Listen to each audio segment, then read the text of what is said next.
ఒక నిమిషం. పేద విద్యార్థుల దగ్గరికి విద్యను తీసుకుపోయేటువంటి ప్రయత్నంలో కేసీఆర్ గారు బ్రహ్మాండంగా 9 సంవత్సరాలు చేసిందా లేదా అనేది మీరు ఒపీనియన్ పోల్ పెట్టండి.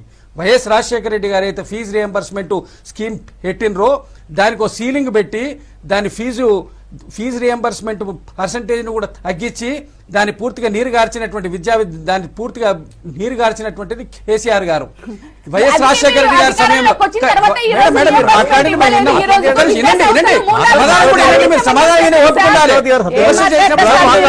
విమర్శ చేసినప్పుడు సమాధానం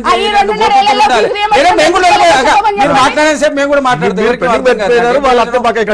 ఇప్పుడు ఒకటి ఏంటంటే ఫీజు రియంబర్స్మెంట్ విధానాన్ని ప్రవేశపెట్టినటువంటి రాజశేఖర రెడ్డి గారు సమయంలో ఎంత 6 సంవత్సరాలు తర్వాత జరిగిన 4 సంవత్సరాల యూపీఏ పాలనలో ఎంత లాభం జరిగింది, 9.5 సంవత్సరాల కేసీఆర్ పాలనలో ఎంతమందికి లాభం జరిగిందో ఒకసారి ఒపీనియన్ పోల్ పెట్టండి మీరు. దానికి అర్థమవుతుంది.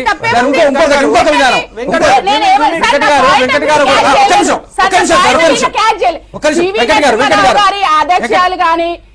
అదే విధంగా వైఎస్ రాజశేఖర రెడ్డి ఆదర్శాలు గాని మా నాయకుడు కొనసాగించడానికి కాంగ్రెస్ ప్రభుత్వం అండి.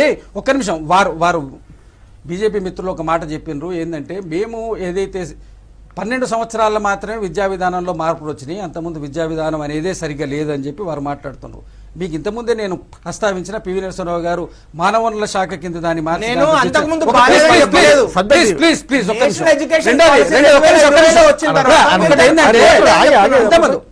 ఇవాళ అక్షరాస్యతను కానివ్వండి, పెరుగుతున్నటువంటి ఈ అకాడమిక్ దాంట్లో ఎట్లా ఉందో, డబుల్ ఇంజన్ సర్కార్ 10-15 సంవత్సరాలు 20 సంవత్సరాలుగా ఉన్న మధ్యప్రదేశ్ను అనేక రాష్ట్రాలు ఉన్నాయి కదా, వాళ్ళు ఎక్కువ కాలం కంటే 10 సంవత్సరాలకు అబోవ్ పాలించిన ప్రాంతాలను లెక్కకు తీసుకోండి, కాంగ్రెస్ ప్రభుత్వం ఉన్నటువంటి రాష్ట్రాలను మీరు లెక్కకు తీసుకోండి.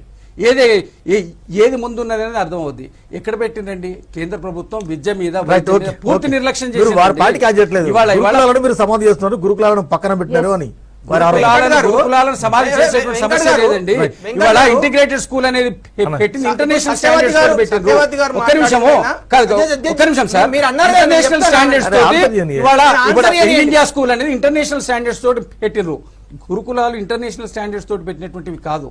ఇవాళ ప్రపంచంలో పోటీ పడే విధంగా విద్యార్థిని తయారు చేయాలని కాన్స్టిట్యున్సీకి ఒక మోడల్ పెట్టిండ్రు.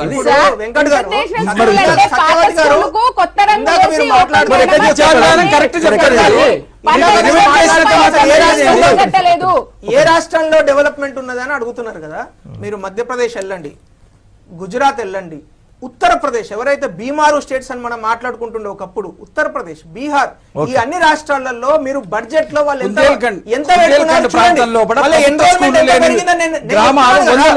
తెలంగాణ రాష్ట్రం డెక్కన్ క్రానికల్ రిపోర్ట్ చూపిస్తాను నేను మీకు దయచేసి అర్థం చేసుకోండి. ఇప్పుడు నేను నెంబర్స్ లేకుండా మాట్లాడుతాను. Telangana second from the bottom. Telangana తర్వాత కేవలం పుదుచ్చేరి ఒకటే రాష్ట్రం ఉన్నది గవర్నమెంట్ ఎన్రోల్మెంట్ విషయంలో.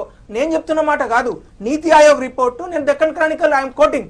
నేనేమంటున్నానంటే మీరు నిజంగా చిత్తశుద్ధి ఉంటే గవర్నమెంట్ ఎన్రోల్మెంట్, పబ్లిక్ స్కూల్స్ లో ఎన్రోల్మెంట్ మీరు పెంచండి. ఈ 2.5 సంవత్సరాలుగా గౌరవ ముఖ్యమంత్రి గారికి అద్భుతమైన అవకాశం వచ్చింది. వారు ఎందుకు పెంచలేకపోతున్నారు? నిజంగా అవగాహన ఎందుకు కల్పించలేకపోతున్నారు? ఎందుకు వాళ్ళు ఫెయిల్ అవుతున్నారు? ఇప్పుడు గురుకులాల్లోకి పంపించాలంటేనేమో భయం, ఎందుకంటే పిల్లలు చచ్చిపోతున్నారు అక్కడ. బాసరలో పిల్లలు అన్నం కోసము రాస్తారోక చేయాల్సిన దరిద్రమైన పరిస్థితులలో మాట్లాడుతున్నారు వాళ్ళు. పిల్లలు అన్నం కోసం రోడ్ల మీద ఎక్కుతారా సార్? అది రాష్ట్ర పరిస్థితి. ఎంత అన్యాయము! ఇక్కడ ఉన్న ఎవ్వరు కూడా రాజకీయాలకు అతీతంగా ఆలోచించండి. ఏ విద్యా విధానంలో కూడా పిల్లల అన్నం కోసము రోడ్ల మీదకి ఎక్కితే దానంత దౌర్భాగ్యం ఇంకేం లేదు. మన పిల్లలే కదా సార్. బ్రేక్ఫాస్ట్ దగ్గర నుంచి లంచ్ దగ్గర నుంచి జూనియర్ కాలేజ్ వరకు వాళ్ళ ప్రవేశపెట్టిందండి.